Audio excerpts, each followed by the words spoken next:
Hi Smileys. I hope that your budgeting this month is going well, that you are finding money to save, that you're using cash, and that you are snowballing your debt.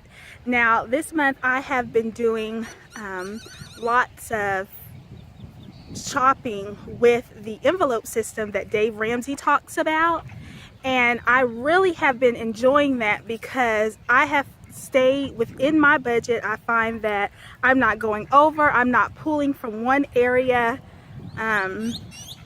to spend money in another. So I'm not pulling from, let's say, clothing to spend more money on groceries.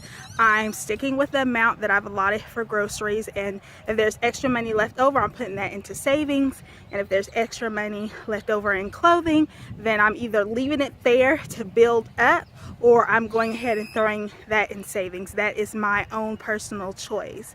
But you know, I know some people may be thinking, well, it's tacky to be walking around in the store with envelopes. But let me tell you, being debt free, saving money, saving for your future, that is not tacky. Okay, so I coupon proudly, I use my envelopes proudly, and if someone else doesn't like it, oh well, you don't have to.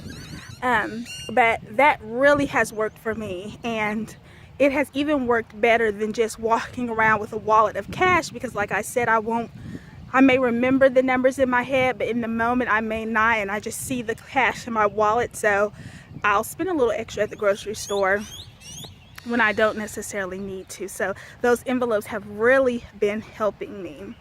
And I also talked to you last month about that I would come back and I would tell you the different breakdowns for your income, and I'll give you just the big numbers. I did do some research, and I remember this from my financial planning class in college, but I wanted to go back and check my notes in my textbook and everything like that. So for the big numbers, 25% of your income should go towards housing. Some say up to 35%. 15% should go towards savings and retirement. 9% should go towards food. 9% goes towards utilities, and 9% goes towards transportation. So not all three of those make up 9%. It's 9% for each of those. And then 5% goes towards clothing, entertainment, personal, and I know I'm forgetting some other numbers, but those are just the main ones at the top of my head. So yeah, 9% for groceries, 25% for housing, 15% for retirement, 5% for clothes, transportation, utilities. So if you find that when you bring home your paycheck that you're spending more of a percentage than what is recommended in that area, maybe that's somewhere you could cut back as well.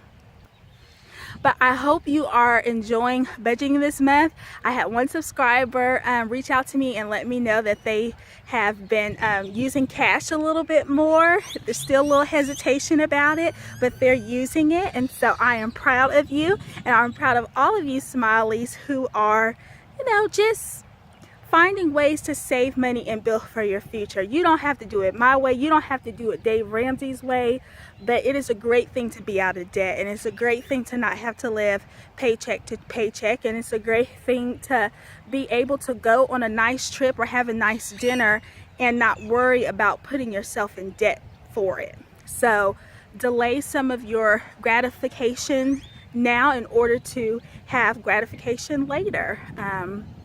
I was just thinking to myself, you know what, I've had a rough week. I'm gonna go to the salon. I'm gonna have a pedicure, but that just doesn't fit into my long-term goal that I'm trying to reach. So I'm here at the park just relaxing, taking deep breaths, and later on this evening when I feel better, I'll give myself a pedicure. So I'm gonna do that now, and then later on I'll be able to pop in the salon. But right now, $55 for a pedicure, that's not in my long-term goal. So I wish you all the best this month. Continue to budget, continue to save, continue to coupon. I'm not sponsored by anybody, but in the past I have. I'm not sponsored by anybody, period.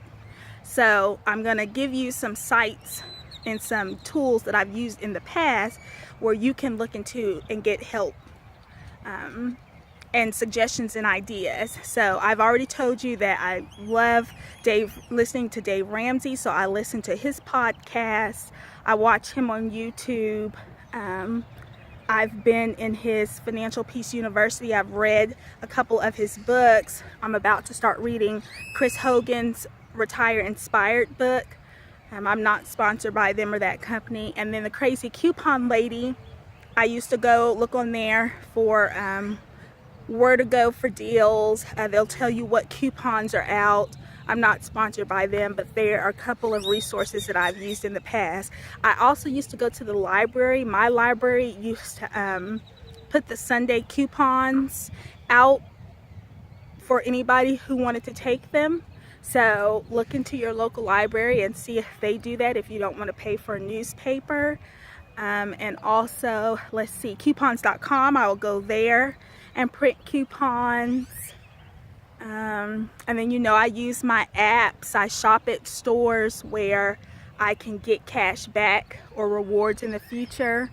Cash back meaning like at my grocery store, all my shopping trips accumulate into points, and then those points I can use towards 10 cents, 20 cents off of gas. So stuff like that. There are different clothing stores where your points add up, and then they'll give you $5 off, or they'll give you a 25% off coupon or something like that. So that's what I mean. I try to shop at those places so that I can actually get the bang for my buck. But anyways, thank you, loyal Smileys, for always coming back, and welcome new Smileys, and I look forward to sharing more budgeting videos with you in the future. Bye!